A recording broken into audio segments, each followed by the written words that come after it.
জয় জগন্নাথ। অনেক দিন হয়ে গেল তোমাদের সাথে আমি কোনো আর্ট ভিডিও শেয়ার করছি না, তাই ভাবলাম আজকে কেন আর্ট ভিডিওটা শেয়ার করা যায় না।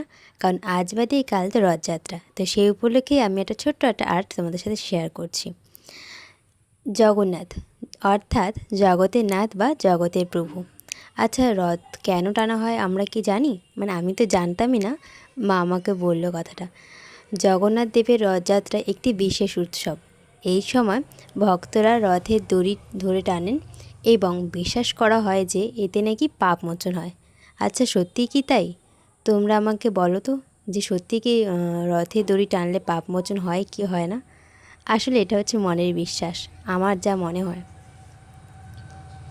মনের মধ্যে পাপ নিয়ে যদি আমি রথের দড়ি টানি, তো তাতে আমার কোনো পাপ মোচন হবে না বা আমার কোনো পুণ্য হবে না। যতদিন না আমি নিজের মনের পাপ নিজের থেকে ধুয়ে ফেলছি, ততদিন আমার পাপ মোচন হবে না। আচ্ছা, জগন্নাথ দেবের তো অনেক ভক্ত আছে, তাদের মধ্যে আমরা কিছু কিছু ভক্তের ব্যাপারে কিছু শুনি, আশা করি তোমাদের ভালো লাগবে। জগন্নাথ দেবের শ্রেষ্ঠ ভক্তদের মধ্যে অন্যতম হলেন শালাবেগা, যিনি ছিলেন একজন মুসলিম সৈনিক এবং কবি। এছাড়াও আছে বলরাম দাস, জয়দেব গোস্বামী এবং দাসিয়া বাউরি।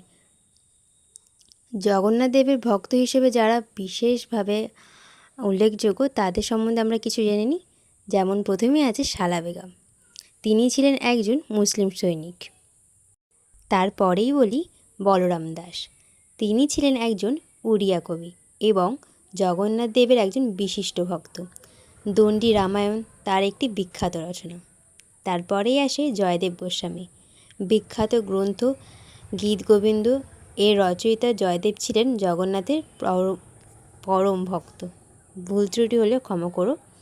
তারপরেই আসে দাসিয়া বাউরি, তিনি ছিলেন একজন দরিদ্র কৃষক, যিনি জগন্নাথের প্রতি গভীর ভক্তি রাখতেন। তার ভক্তির কাহিনী পুরীতে আজও নাকি বিখ্যাত। তারপরে আসে তুলসীদাস। 16শ শতাব্দীতে তুলসীদাস পুরী গিয়েছিলেন এবং জগন্নাথকে রামরূপে পূজা করেছিলেন। তাহলে দেখেছো আমাদের জগন্নাথ দেব কত ভক্ত ছিল এবং তাদের বলিদান, তাদের তাদের ভক্তি অন্যরকমই ছিল। এই ভক্তরা সকলেই জগন্নাথ দেবের প্রতি তাদের ভক্তি ও ভালোবাসার জন্য স্মরণীয়। তাদের ভক্তির কাহিনী আজও ভক্তদের অনুপ্রাণিত করে। এই দেখো, তোমাদের সাথে কথা বলতে বলতে আমার আঁকা প্রায় কমপ্লিট হয়ে গেছে। লাস্টে আমি এই জগন্নাথ দেবের মুখমণ্ডলটা করার পর বাইরের যে ফাঁকা যে জায়গাটা ছিল সেটাকে আমি হলুদ কালার করে দিয়েছি এবং হলুদ কালার করার পরও কেমন একটা ফাঁকা ফাঁকা লাগছিলো, তাই আমি পাতা দিয়ে পাতার ছাপটা তুলেছি কালার করে। তো এই যে আমার ড্রয়িং কমপ্লিট হয়ে যাওয়ার পর ফাইনাল লুক, আশা করি তোমাদের খুব ভালো লাগবে।